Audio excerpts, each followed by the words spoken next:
Well, good evening. There is nothing wrong with your screen. I'm just sitting here in the dark because I can't fucking sleep.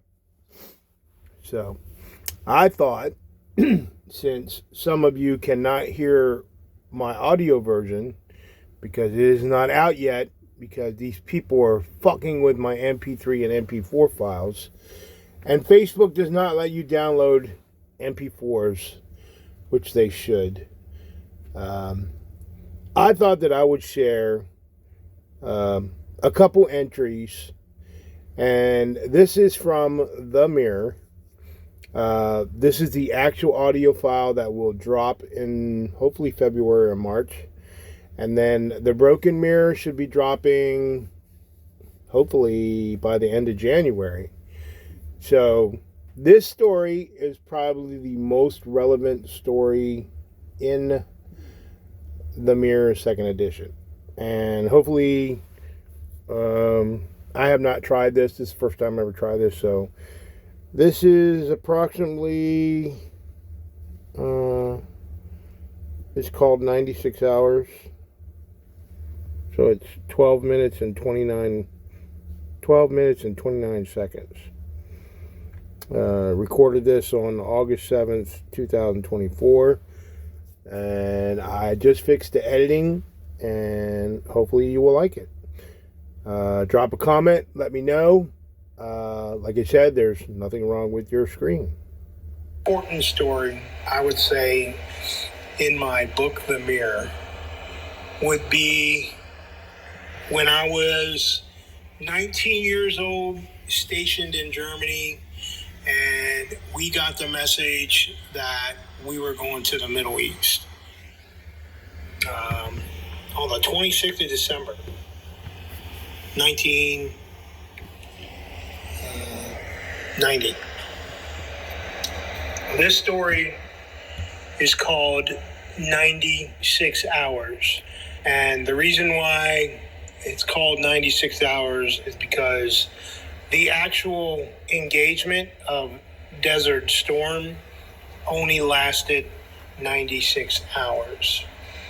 And this is what I went through when I was 19 years old, private first class, in my first unit ever in the Army. I am not sure how to describe this as I lay in my bed thinking about how all of this is going to come out on paper. On December 26, 1990, I was 19 years old, heading to Kuwait on an aircraft with the soldiers of Bravo Battery, the Bravo Bulls, 2nd of the 1st Field Artillery, and the rest of the 1st Armored Division. I was thinking, what in the hell did I sign up for? And am I really going to war so soon? It was as though Christmas had come and gone, and the spirit was gone so quick that we didn't even have time to open any gifts this year. Next thing I knew, we were in Kuwait or somewhere in the Middle East, but they would not tell us where. All I know is that when I stepped off that plane, it was as though the life was sucked out of me, because I had never been in a situation like this before.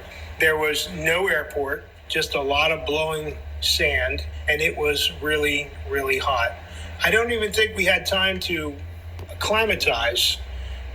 We inventoried everything, and we headed right to the port to pick up our equipment.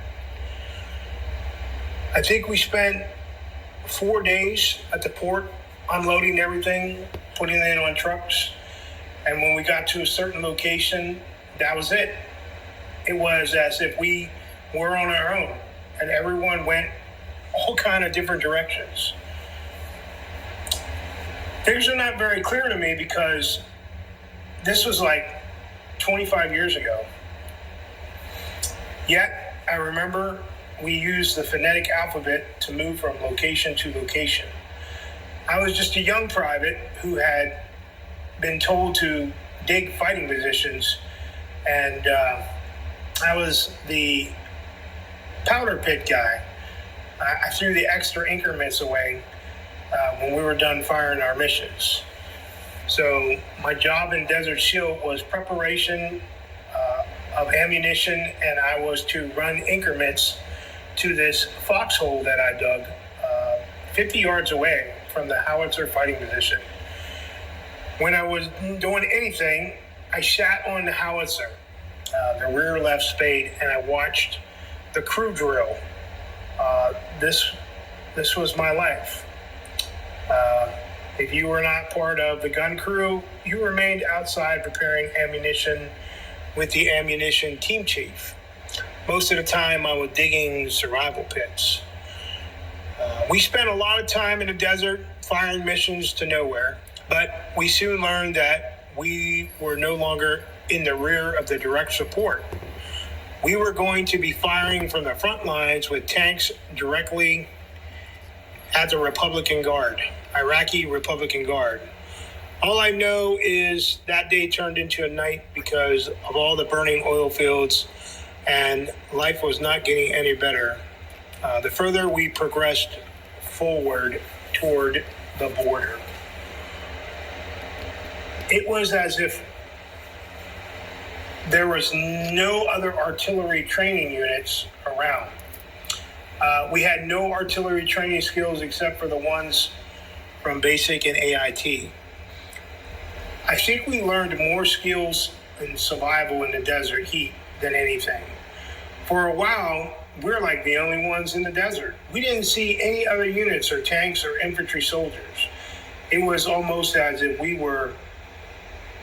they were all behind us. And we were out in front all by ourselves on a suicide mission or something. We all started to eat MREs 3 times a day, and our mail stopped coming, and we didn't receive anything. It was as though we were cut off from the rest of the division. So the supplies we had, we took forward with us. We were given instructions to move in the dark without night vision. And when we got there, we dug in. We did not move until after 96 hours. There were a lot of sand dunes around us, and it was very hard to see other howitzers. We used the terrain to cover ourselves, and we dug in as our lives depended on it. As we sat there, we were addressed over the speaker system in our howitzers by our commander telling us how good of a battery we were, and he wanted every soldier to come back after we were about to diminish what was ahead of us. Due to the minimal training that we had as a battery, he trusted in God for our survival because we were on the front line. And when the war started and the shit hit the fan, we stayed in place and provided indirect fire support for the entire 1st Armored Division as the units were crossing the border with the 7th Corps. I will tell you now, it was as the Republican Guard knew we were there. As soon as we heard a crack in the sky, meaning incoming artillery, we had mission after mission. I did my job as a private. I ran to the trench that we dug the whole way back to the powder pit and dropped my increments, as many as I could, mission after mission. This was nonstop, but we kept taking incoming artillery and provided fire for whoever needed it.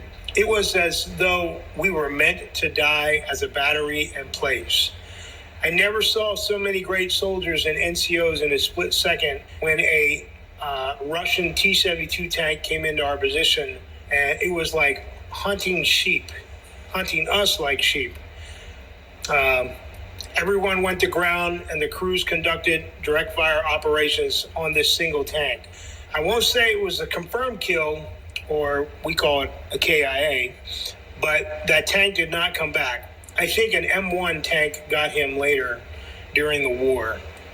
That day I saw my life flash right in front of my eyes, and we got the call from our commander that the President of the United States was about to come on national television in the States and declare this ceasefire. Well, we didn't get that word. I was listening to my chief say, we are going to do one last stand and completely destroy the Iraqi Republican Guard until they were no longer.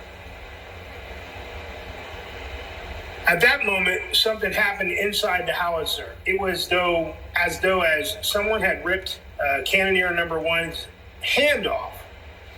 He had broken his wrist on the breech and could not fire the 45-round mission at the end of the war. With no artillery training, but just what I learned in basic and watching while I was assigned to the section, I was up. My chief had no other option but to put me inside the howitzer to fire the mission as we sat in place to receive enemy direct and indirect fire during the mission. These were the famous words that I heard. Fire mission, 45 rounds, shell HE, fuse PD, charge 8, red bag. That's all I knew for 45 minutes as I loaded nonstop the cannon. The howitzer crew just watched in amazement as we provided artillery fire to destroy the Iraqi Republican Guard. Now, I'm not going to say that was a breeze because it took a lot out of me. And I had to crawl on top of the howitzer for a few minutes and relax after my body was broken in half. As I took just a few seconds in the dark, I looked up and noticed multiple rocket launch system coming from the rear of the battlefield. I felt so proud to be an American because someone was about to have a bad day. All I could see was rocket fire from each rocket shot at the enemy from behind us. So for actions in combat during Operation Desert Shield, Operation Desert Storm, and Operation Provide Comfort, as a private first class on my first assignment, my first Army award, I received the Army Commendation Medal for my actions during 96-hour combat operation, sitting in the place of a fellow soldier who could not complete the mission. Altogether, for these operations, every soldier who put their life on the line or gave the ultimate sacrifice earned the respect while deployed to the Middle East. Kuwait, Saudi Arabia.